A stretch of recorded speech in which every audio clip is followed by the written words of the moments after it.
కడపలో మహానాడు కార్యక్రమం అంగరంగ వైభవంగా కొనసాగుతుంది. ప్రజలే ముఖ్య అతిథులుగా హాజరవుతున్నారు. మహానాడు సభ ప్రాంగణమంతా పసుపుమయమైంది. ఇదే అంశంపై మరింత సమాచారాన్ని మా ప్రతినిధి కిరణ్ అందిస్తారు. మహానాడు ప్రాంగణం అంతా పసుపుమయమైందని చెప్పుకోవచ్చు. 3 రోజుల పాటు జరిగే ఈ తెలుగుదేశం పండక్కి భారీ ఎత్తున అంటే 14 జిల్లాల నుంచి అధిక సంఖ్యలో తెలుగు తమ్ముళ్ళంతా కూడా ఇప్పటికే మహానాడు ప్రాంగణానికి అయితే చేరుకుంటున్నారు. ప్రస్తుతం మనం చూస్తున్న దృశ్యాలు కూడా చూడొచ్చు.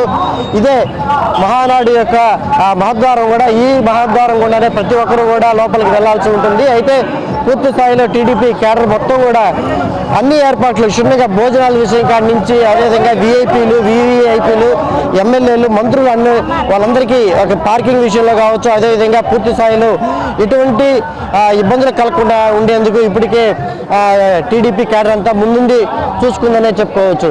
అయితే పూర్తి స్థాయిలో ఏదైతే కడపలోనే ఈ మహానాడును ఎందుకు నిర్వహించాలి అనే దానికి కూడా చాలా కారణాలే ఉన్నాయని చెప్పుకోవచ్చు. ఎందుకంటే మనం చూసుకుంటే గడిచిన 25 ఏళ్లలో ఉమ్మడి జిల్లా కడప జిల్లాలో టీడీపీ అంతంత మాత్రమే సీట్లు వచ్చిందని చెప్పుకోవచ్చు. మొత్తం కూడా 10 అసెంబ్లీ సీట్లకు గాను 2020, 2004, 2019, 2014లో ఒకసారి మనం చూసుకున్నట్లయితే టీడీపీ పూర్తిగా ఒక్కో చోట గెలుచుకుందని చెప్పుకోవచ్చు. మరోపక్క 2019లో అయితే వైసీపీ క్లీన్ స్వీప్ అయిందని చెప్పుకోవచ్చు.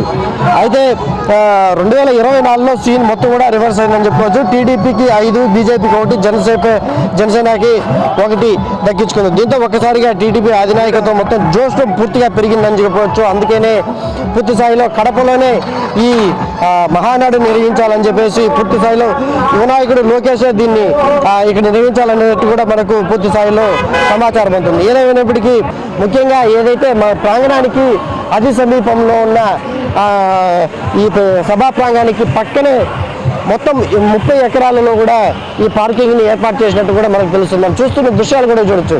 పూర్తి స్థాయిలో కడప మొత్తం కూడా పసుపు మయమైందని చెప్పుకోవచ్చు. పసుపు బెలూన్తో పాటు ఈ ప్రాంగణం అంతా కోలాహలంగా ఉందని చెప్పుకోవచ్చు. ప్రతి ఒక్కరు కూడా కార్యకర్తలు కావచ్చు అదేవిధంగా టీడీపీ ఎమ్మెల్యేలు ఎంపీలు పూర్తి స్థాయిలో ఇక్కడికి చేరుకుంటా ఉన్నారు. ఇప్పటికే ఈ 3 రోజుల పాటు అంటే ఈరోజు 27, 28, 29 3 రోజుల పాటు జరిగే ఈ మహానాడు కార్యక్రమానికి పూర్తి స్థాయిలో విజయవంతం అవుతుందనేసి ఇప్పటికే కడప ఎమ్మెల్యే మాధవిరెడ్డి కూడా రాజ్దూత్తో మాట్లాడుతూ కూడా చెప్పడం జరిగింది. ఏదేమైనప్పటికీ కడపలో జరిగే ఈ మహానాడు కార్యక్రమం మాత్రం పూర్తి స్థాయిలో విజయవంతం అయ్యేటట్టే కనిపిస్తుంది. ఎందుకంటే రాత్రి మనం అనుకున్నట్టు వర్షం పడితే పరిస్థితి ఏంటి అనేది కూడా కొంచెం కొన్ని అనుమానాలు ఉన్నాయి. అయితే వాటన్నిటి కూడా అంటే వర్షం పడితే కూడా తట్టుకునేటట్టుకు మొత్తం 20 షెడ్లు కూడా ఏర్పాటు చేసింది ఇప్పటికి టీడీపీ.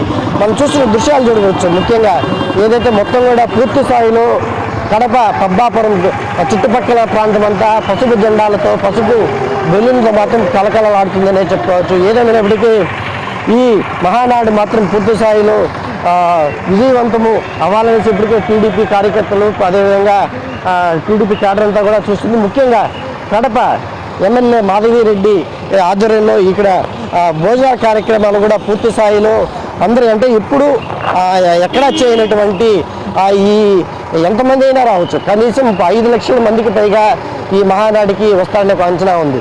అయితే ఈ 5 లక్షల మందికి కూడా ఎక్కడా కూడా భోజన సౌకర్యాలు ఆటంకాలు కలగకుండా ఉంది.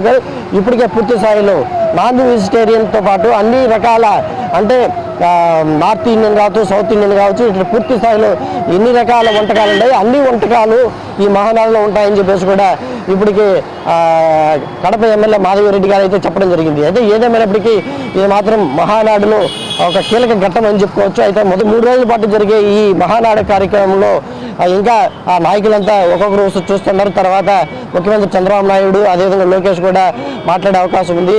మరి రమణాతో కిరణ్, రాజ్ న్యూస్, మహానాడు ప్రాంగణం నుంచి కడప.